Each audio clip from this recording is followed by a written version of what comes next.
behalf of the Irwin and Webb families, I wish to thank everyone for joining us on this beautiful June day to celebrate the union of James and Elizabeth in marriage. The gift of marriage is miraculous, and this ceremony presents us with a wonderful opportunity to celebrate the love shared between these two special souls.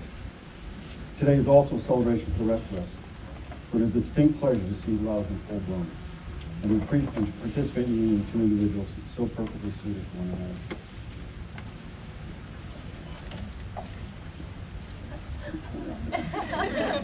My name is Mark Herzl, or if you prefer, Deacon Herzl. I stand before you today because of the adventurous natures that both Liz and James possess. I was at first meeting Liz and James's landlord, whom they instantly and effortlessly turned into a friend with their sparkling eyes, beaming smile, and boundless hearts. Just as quickly, I was transformed into family. And then finally, in turn, a Dane officiant performing their wedding ceremony. Wow, what a ride. But that's how it is with Liz and James. We combined our force of nature. When you're in, you're in. And what a wonderful and rewarding place it is to be in that warm light of their love and friendship is cast upon you. All of you here today have basked in that same warm light at one point or another and know exactly what I mean. As a father of 3 daughters, James quickly became the son I never had. He possesses all the qualities any man would hope for in a son. He's honest, loyal, smart, humble. He's without guile. He possesses a wickedly dry wit and perfect sense of humor. I picture him on duty as a throwback type of police officer, one who uses his fair and best judgment dealing with the citizenry in his official capacity because he possesses such a solid moral compass. Liz, of course, became my 4th daughter instantly. She, as the expression goes, has a heart of gold. Liz is the ultimate hostess and homemaker. If you're fortunate enough to be within her sphere of influence, you're treated like royalty, with every need and comfort having been provided for and each and every last detail accounted for. I've heard her dad attribute this meticulous attention to detail in her by saying, "That's the German." Liz is my kindred spirit in many ways. Many of the nights we have talked and talked of our shared love and vision for all things real estate, be it designing homes, floor plans, landscaping, furniture, and food, just to name some, all to the bemused patience of James. This is typically the point at which James motions to our waiter for another cocktail or the dessert menu. James and Liz are both wise and patient beyond their years. They also protect a genuine childlike innocence. I admire this rare and seemingly contradictory quality about them and give great credit to each of their families for raising them in such loving and nurturing homes that they might be molded this way. To the Irwin and Webb families, I say thank you for all of us for a job well done. On May 2nd of last year, after one of our regular monthly nights dining out together, Liz handed me an envelope as we exited the restaurant and headed to our respective cars. Liz instructed me to open the letter in private, which made me all the more curious and anxious to know exactly what this mysterious letter held inside. I opened it immediately while walking to my car and read the most beautiful letter I had ever received. The letter expressed all the love, respect, and depth of our friendship that we had cultivated since the very first moment we had met. And it also contained a request for me to consider officiating this very wedding ceremony. I was stunned. A profound wave of love and humility washed over me in those precious minutes reading the letter, the full depth of which is indescribable even now, over a year later, as I stand before you to perform the ceremony. Liz, flawlessly sensitive and caring as always, wanted me to have the opportunity to read the letter privately so that I wouldn't feel pressured by being asked the question directly, and so that I could research and consider this most important decision thoroughly before providing an answer. I knew immediately I wanted to do it, but I wondered if I was truly worthy of their trust to perform such a high and unique honor. And oh, by the way, one must be ordained to perform a wedding ceremony in Middletown, Connecticut. Of course, I said yes. I could never say no to James, and especially Liz. Isn't that right, Herb? Never say no to Liz?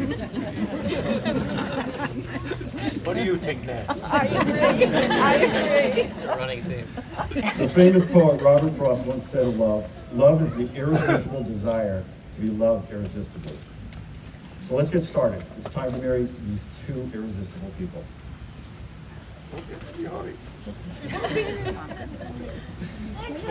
Today is a celebration of love, of commitment, of friendship, of family, and 2 special people who are entrusting their deepest selves into the care of one another. You don't have to have a ceremony to have a marriage. When you think about it, the pomp and ritual of this wedding ceremony is even a bit unnatural. You're standing on stage, looking as fancy as you can, holding flowers, and being stared at by almost anyone who has meant anything to you in the past 20-something years. So why do we do it? The marriage ceremony has always been an important feature across nearly every culture, religion, generation, and society. We have thousands of important moments that happen throughout our lives, but this one is regarded as so critical, so sacred, that we acknowledge its special status by sharing it with the people who mean the most to us and by asking God's blessing. Why this moment? Because despite all of mankind's differences, love is what we all share. It's the great unifier. It's our one universal truth, that no matter who we all are, where we all come from, what we all believe, we know one thing: love is what we're doing right. That's why Elizabeth and James are standing here. That's why you are all here to witness and support the union from this day forward. We have all loved in our lifetimes, and in this moment we're reminded that the ability to love and to accept being loved is the very best part of our humanity. All of us here today have our own love stories. Some are short, others long. Some are yet to be written, while others are just getting to the good part. There are chapters in all of our lives, stories that are sad or disappointing, and others that are equally happy, exciting, and full of satisfaction. And that's what brings Elizabeth, James, and all of us here today. This is time to pause, time to look back and reflect on all the moments that brought them here. It's also a time to look ahead and think about all the moments that are yet to come. Elizabeth and James, I'm here. We're all here because we want those moments for you. We're here to remind you that love can be happily after. Love is also the experience of writing your own unique story. It's not just about one moment, not even this moment. It's about every moment. Big ones like saying I love you, like discovering new places and people together through travel and adventure, like moving in together, like faking a spill on her beloved kitchen sink rug under which you've hidden her engagement ring to discover, like the moment she said yes. But mostly, love is a million little moments that come in between the big moments. Falling asleep next to one another, making dinner together, spending holidays with family and good friends, binge watching movies, sports, and TV shows, getting a big hug when you get home from the ER or the police station. These everyday moments fuse together into one big experience. And even though this experience is so incredible, words fail us when we try to explain it. That's just the way it is with love. It's meant to be felt, not described. Yet trying to describe love is one of our favorite pastimes. We use the words we have to write stories, poems, and songs about love. And even though we describe love in different ways, and even though love can look different from one person to the next, we all know it when we see it. And we see it so plainly on display here with James and Elizabeth. Elizabeth and James, a good marriage must be created and then carefully cared for.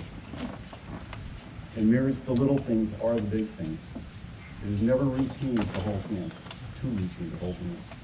It is remembering to say I love you at least once a day. It is never going to sleep angry. It's standing together and facing the world knowing full well that the other has your back. It is speaking words of appreciation. It is demonstrating gratitude in thoughtful ways. It is having the capacity to forgive and forget. It is providing each other with an atmosphere in which each can grow.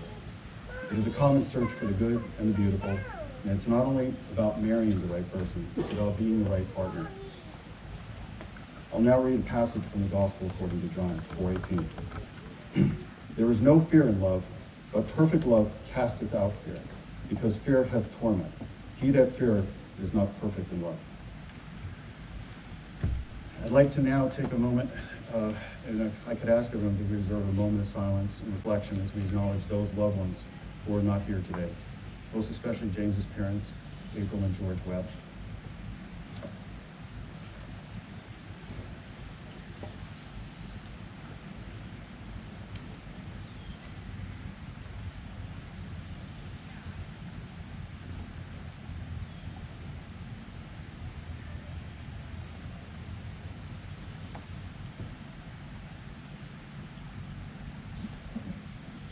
Thank you. May I also ask everyone to keep James's uncle, Tom Cronin, and his entire family in your thoughts and prayers as they recover from a very serious car accident this past week in New Canaan. And now we will share some thoughts and words of wisdom for Elizabeth and James from two people who love them dearly. Christy Castor. Christy will read one of James's mom's, April's, favorite scriptures from the Holy Gospel.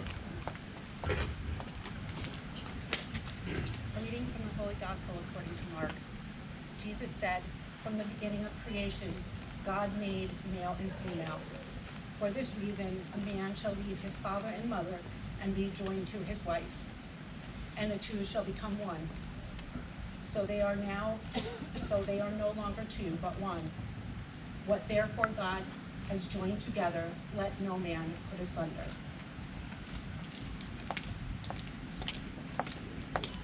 Mrs. Brother Steve Irwin will now read the personal message.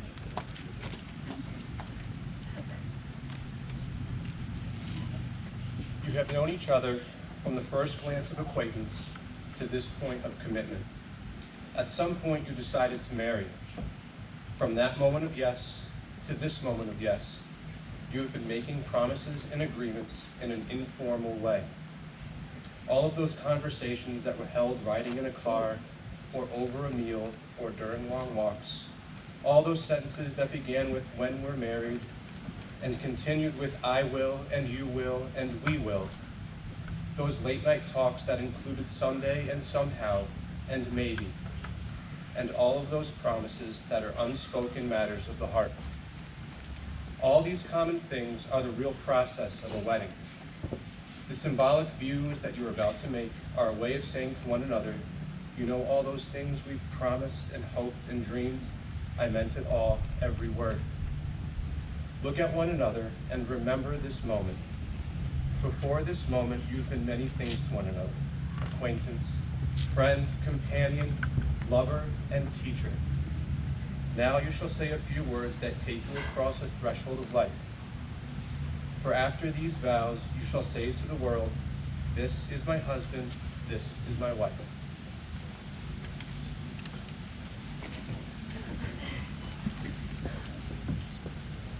James Elizabeth, you first met at your older brother's baseball games when you were just toddlers over 20 years ago. And later in life, you fell in love by chance. But you're here today because you're making a choice. You both are choosing each other. You've chosen to be with someone who enhances you, who makes you think, who makes you smile, who makes your partnership greater than the sum of your individual parts, and who makes every day brighter. You're about to take your vows. These are sacred promises to each other that you intend to keep. You're going to vow to take care of each other, to stand up for one another, and to find happiness in the other. There's a simple premise to each of these promises. You're vowing to always be there. You're teaming up and saying together, every experience I'm going to have in my life, I want you to be part of it.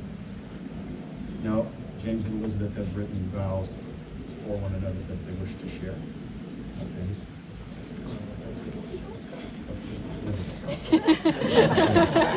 What was I thinking? I don't know.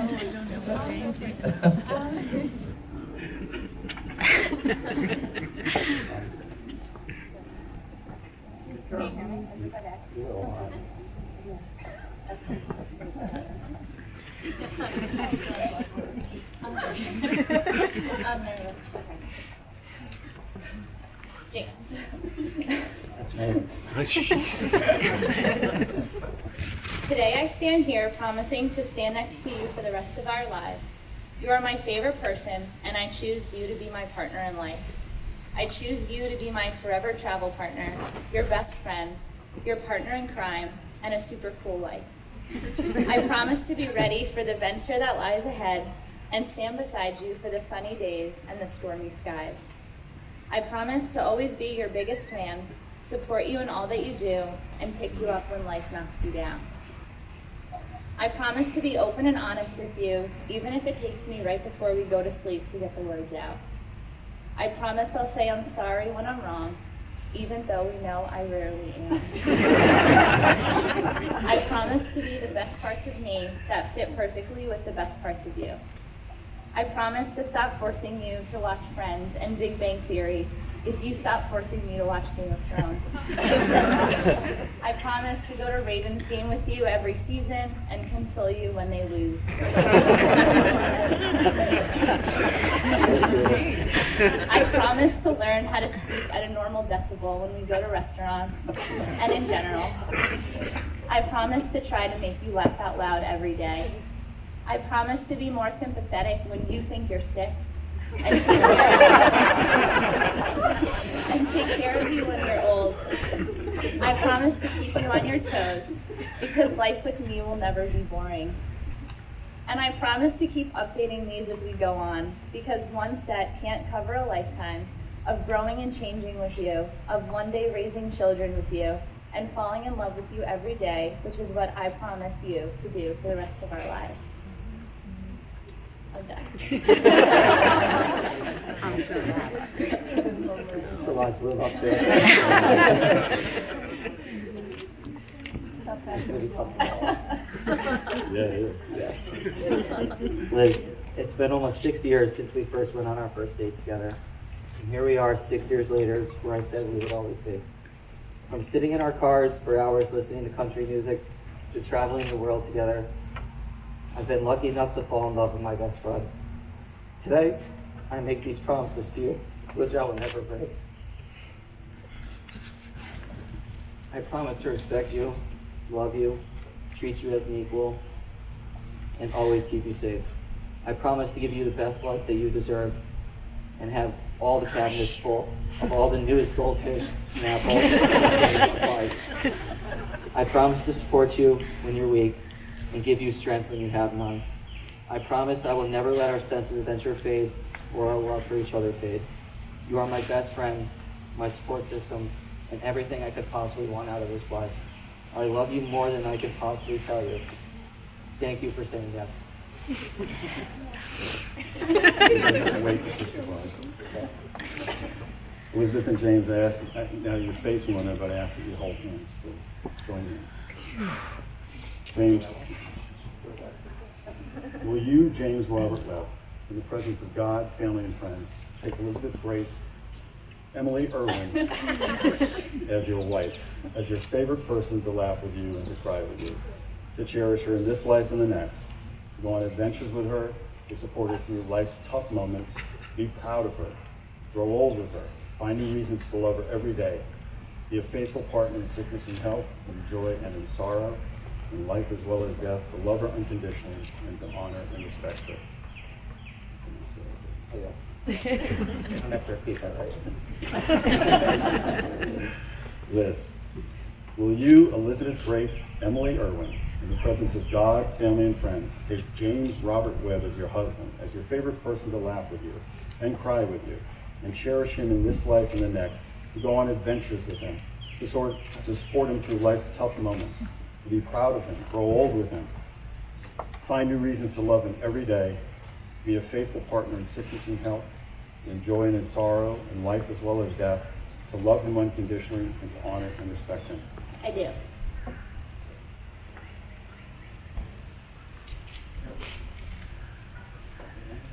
Oh, wow, you're sick.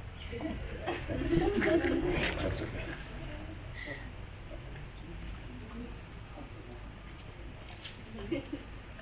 Liz and James, you've both chosen to wear rings as reminders of these promises. People often say wedding bands are a perfect circle with no beginning and no end. But these rings did have a beginning. The stones were formed a long time ago deep within the earth. Eventually, a series of events caused them to rise to the surface where someone discovered them. Metal was then liquefied in a furnace at 1,000 degrees, forged, molded, and painstakingly polished. Something beautiful was made from raw materials. Love is like that. It comes from humble beginnings. And through a combination of serendipity and the efforts of imperfect beings, it's shaped into something extraordinary. It's the process of making something beautiful where there once was nothing. As you look at these rings over the years, I hope you remember that. You've created something invaluable, something extraordinary. Just as I know you'll protect these rings, I'm confident you'll protect the commitments you've made to one another here today. James, would you please place the ring on Elizabeth's finger and repeat after me? With this ring, I be wed. With this ring, I be wed.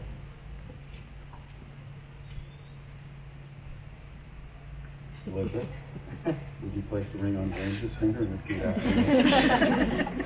With this ring, I be wed. With this ring, I be wed.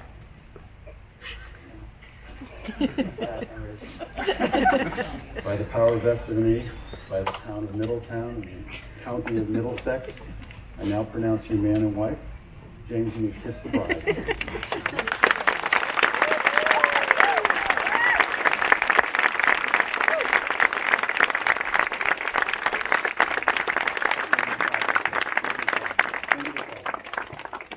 gentlemen, it is my high honor and privilege to be the first person to introduce Mr. and Mrs. James Robert Webb.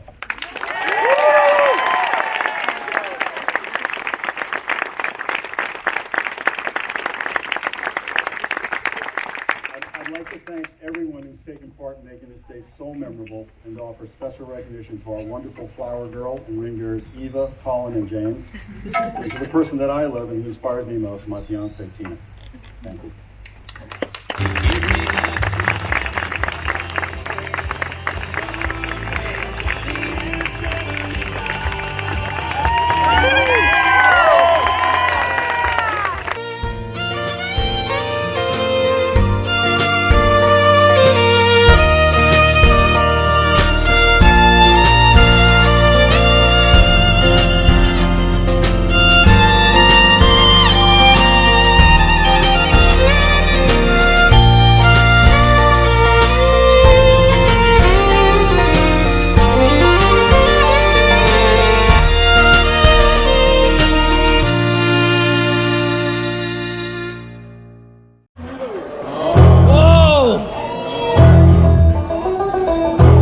Starting off, we have our grandmothers of the groom, Ann and Grammy Ann.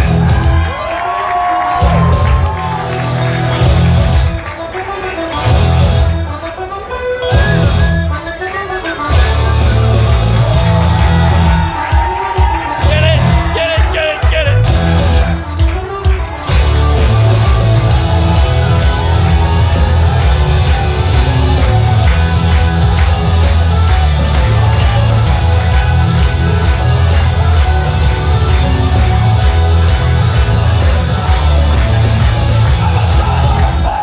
Here come our parents of the bride, Mr. and Mrs. Irwin.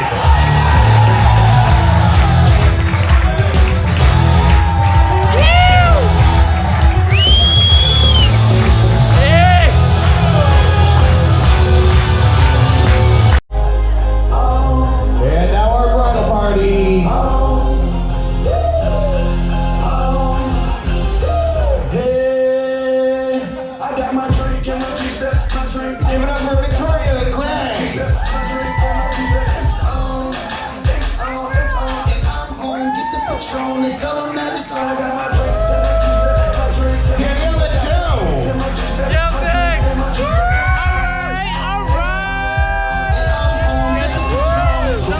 I got my drink in my Dutchie. I just be Samantha and Jeff. that I'm lucky. My link looking husky, big stones. It's on the kid on. Get the Patron and tell them that it's on. Put the smoke in Amanda and Phil. the dick sitting on 260s, the lips grown. My money used to be immature, now my ish grown. Big wheels. Chelsea and Kenny. Big homes. It's on. The kid home, get the Patron and tell them that it's on. I do my two-step and let the hip swing. Hold the drink with the left hand and show the big ring. And our matron of honor and best man, Nicole Irwin and Brian Webb. And I'm home, get the Patron and tell them that it's on. Got my drink, got my juice, got my drink, got my juice, got my drink, got my juice, got my drink, got my juice. It's on. And I'm home. As we are all gathered here today, it is my honor to introduce to you Mr. and Mrs. Webb.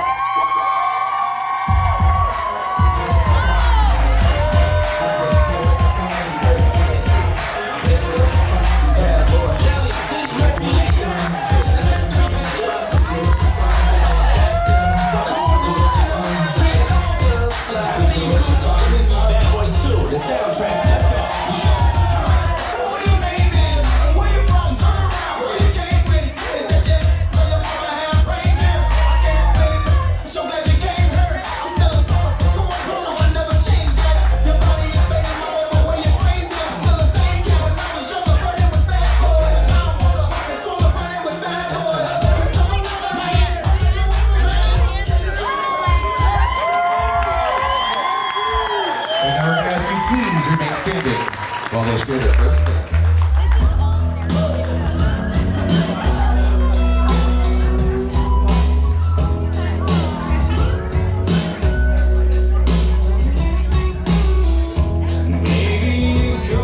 Dream is 40 acres and a house.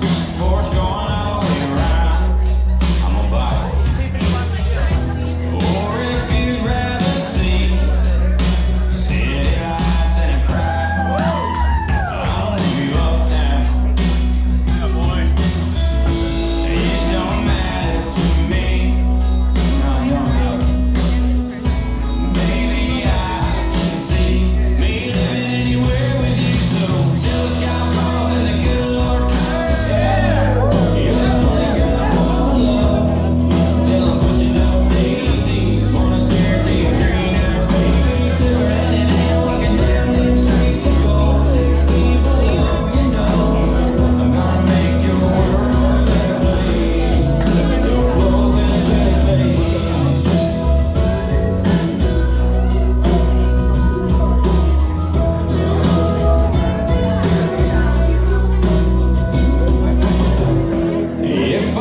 Mrs. Webb.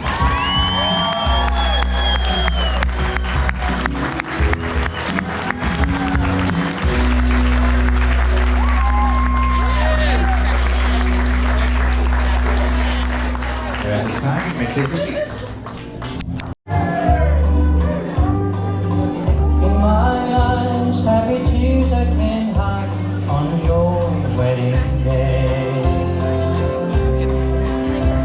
It's hard to imagine a baby so tiny and small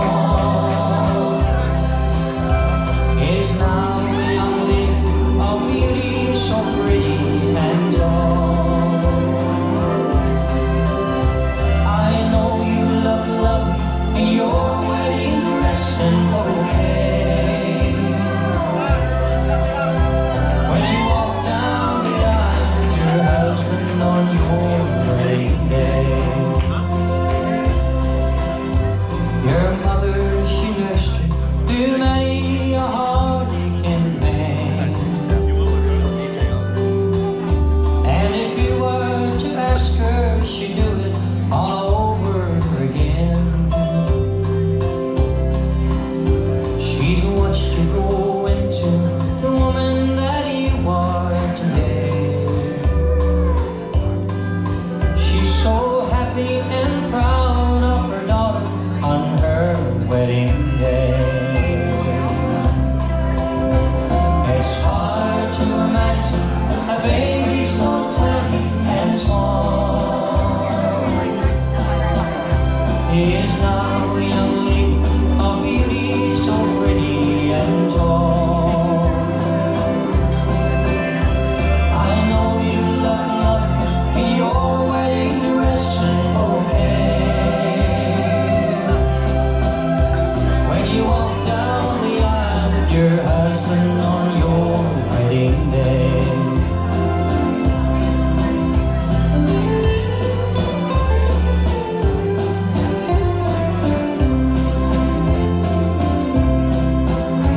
The man you will marry, I'll be proud to call him my son. He's your partner in life, you've chosen above everyone. I know he loves you and cares for you every day. I would have tripped like 5 times. Like your mother and I care for you in the very same way. It's hard to imagine a baby so tiny and small is now a young lady of beauty so pretty and tall. I know you love in your wedding dress and bouquet. When you walk down the aisle with your husband on your wedding day. Let's hear it one more time for Liz and her dad. Your husband on your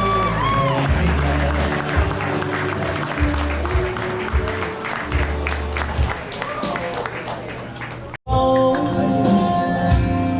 Every time I hear that song, and I go back to two-ton short base Chevy, driving my first love out to you, lady, living life with no sense of time. And I go back to the feel of a 50-yard line, of liking a girl with some raspberry wine.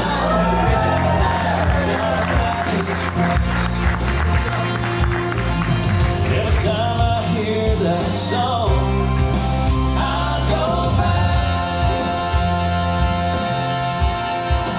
I go back.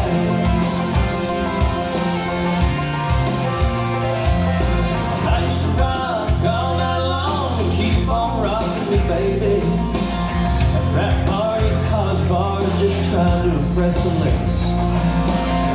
Last night tonight, I couldn't help but sing along. 'Cause every time I hear that song, I go back to the smell of an old gym floor, the taste of salt on a Carolina shore after graduation and drinking goodbye to friends.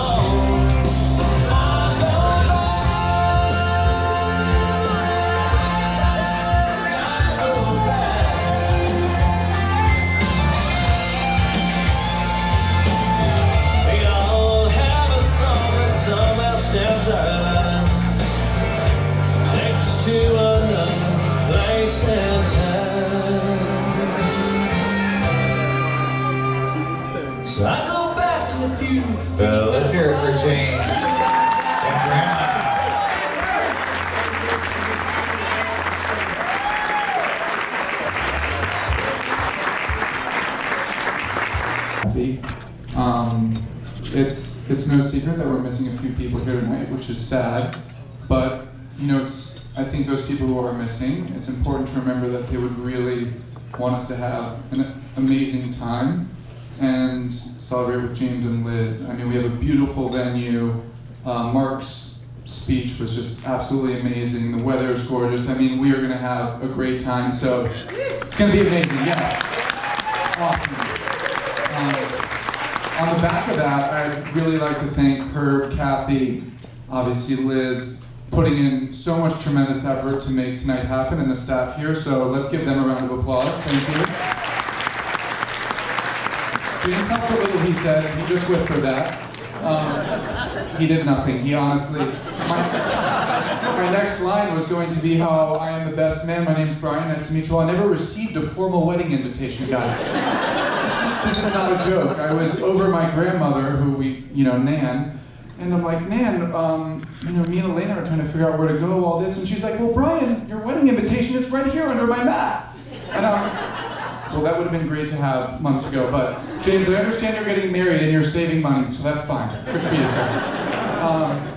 But yeah, guys, James and I, 28 years together, it's a long time. It's super long. Everybody knows the brother-brother dynamic. You want to kill each other when you're younger, but we love each other so much. It's good. I know. Honestly, one memory of James really always springs to mind, and I think the family will definitely appreciate this. That's actually a good one. So James is 4 to 6 years old. We're Cape Cod, Massachusetts. He is sitting cross-legged, pale as a ghost, still is. So thank God he married an Irish woman. You guys, lots of suntan lotion. So there's James sitting cross-legged in Cape Cod Beach. He's got zinc oxide on his nose. He's got handprints on his back. Because my mother, she was amazing, but she could not apply sunscreen or shit. And the thing I always remember, there's James. He has Skittle juice from his mouth. It's literally down to his shoulders with a pound of sand in there. 4 to 6 years old, always smiling. Always smiling. And you guys know from the bachelor party, he was extremely drunk and he was like, guys, can somebody get me Skittles? What? Some things just don't change. But yeah. But that's honestly how, yes, always smiling. Yeah. Always smiling. Seriously.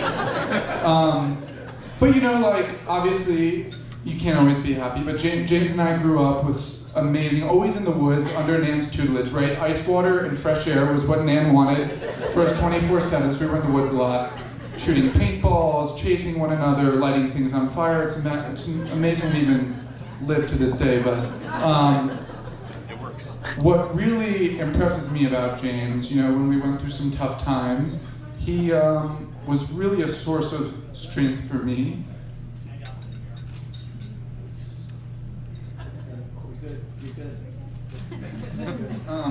Yeah, I think he's,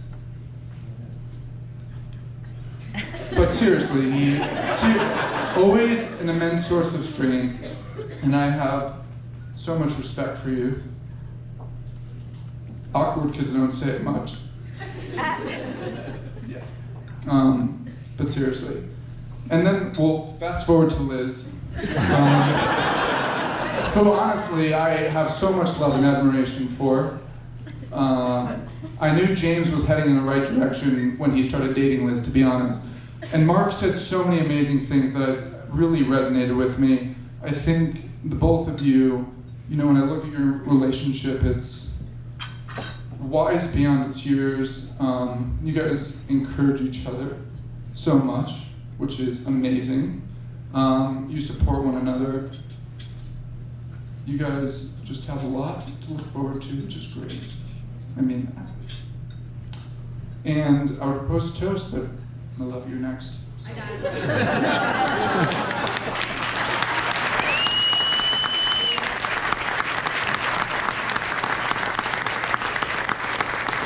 And now our Nation of Honor, Nicole. Hi What's up? Yeah, Brian, we were in the bridal suite over there. He goes, what do you mean I'm supposed to do a toast? Like, raise your glass. I was like, I got it. Don't worry. I got it. So, welcome. This is I can't even believe this is happening right now. We woke up this morning and I woke Liz up. It was 8 o'clock. I was like, it's wedding day. And she goes, 5 minutes. I need 5 minutes. She needed 5 minutes, so. For those who don't know me, my name's Nikki. I'm Liz's matron of honor, but most importantly, her sister-in-law.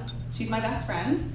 And I didn't really know what I wanted to say when I was asked to be a matron of honor. Of course, I didn't want to say yes, but I mean like what I wanted to say in my speech. But I had a lot of time to think about our relationship, our friendship, and how we first met. Now, Liz and I went to nursing school together along with a bunch of these other ladies. And we didn't really hit it off right away. So Liz sat behind me in nursing school, and I went through a phase, and I dyed my hair black, and I found out Liz was talking about me behind my back.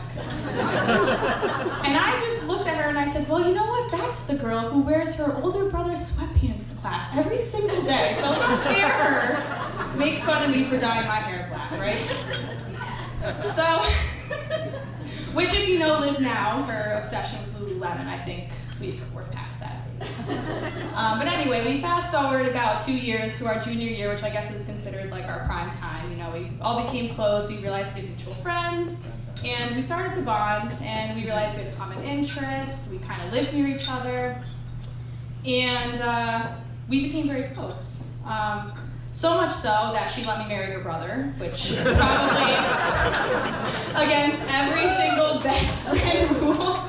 But we're pretty unconventional, I'd say, like that. Liz and I are very unconventional. But I think what the turning point in our relationship was, now you can correct me if I'm wrong, it was my 21st birthday.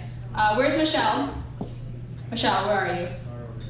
Michelle, her cousin, took us out for my 21st birthday.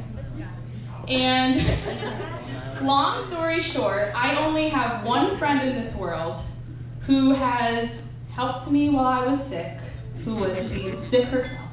And I knew at that point that Liz was unlike any other friend I'd ever had in my entire life. I said to myself, she is so selfless. She is so sick, but she is helping me on my 21st birthday. So around that time, when I met Greg, Liz met James, and I really didn't think anything of it. I was like, you know, this is maybe like a college fling, you know, like we're all having fun, but I knew he was different. No, I knew we were different. Because James not only was very respectful of Liz and her friends, and he was very calm, but he was very patient. Very, very patient, and I say that because he voluntarily hung out with 6 melodramatic college girls every single weekend as we complained about school, drama, and you know what? He stuck around, and here he is today, right? And I've had the pleasure of watching James and Liz grow as a couple, and he's kind of grown to be like a brother to me. I really didn't have many guy friends growing up, but James is the kind of guy where if you need something, he's there. If you ask him for anything, he will help you with that. And do you want to take a selfie as I'm doing my speech? It's true, and I had the pleasure of watching Liz and James grow from their very early days to now. And I think everyone has their perfect match in this world. I'm a firm believer in that, whether you find it early on or later in life. But they're unique because Liz's perfect match lived 2 minutes down the road her entire life. And it took them, what, 20 years to kind of meet and rekindle a relationship, right? But for anyone who's from New Fairfield here, there's like a vibe that goes on with this town. It should be its own hashtag, that NF loves NF. And I truly thought it was a myth, but I've been to my fair share of New Fairfield barbecues and holiday parties to know anything different. So when I found out that Liz was dating someone from New Fairfield, I was like, oh, they're gonna get married. That's it. And here we are. So, James, I want to thank you for being such a big part of Liz's life. I've been having the opportunity to watch her grow as such a beautiful, strong-willed woman. And you know, to see that you guys complement each other so well has been such a pleasure. And I just want to thank you for being such a big part of her life and now our family. So if everyone can just raise their glasses. And if we could just toast to Liz and James to having a very loving, happy, and forever marriage. Cheers.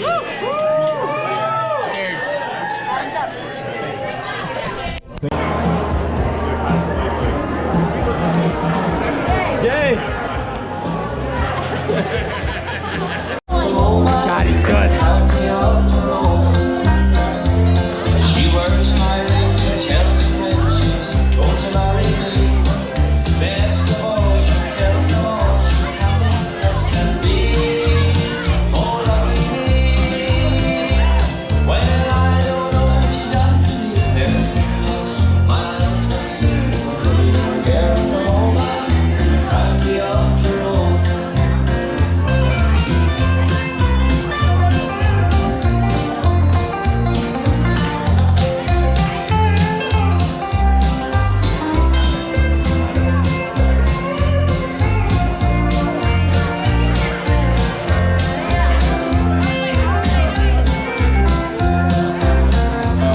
Was down in the side of an old Tremor, I recall a yellow. Everywhere I go, they be like. Everywhere I go, they be like. Now, watch me break it down like. What's that sound? Come on now.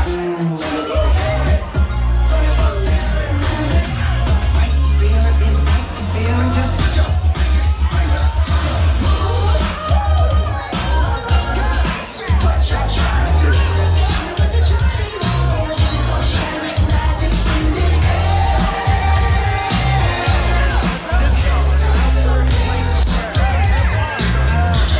Let's see it, Kenny.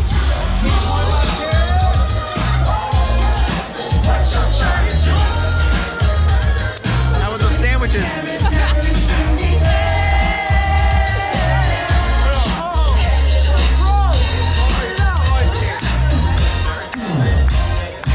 this is how we do.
James, more alcohol, James. Yeah, empty the whole bottle. Yeah, put the whole bottle in there.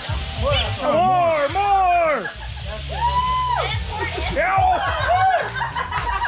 Jesus Christ! The Mother of Dragons! Mother of Dragons! Yep, keep going, keep going. Yeah, you do. Just do that.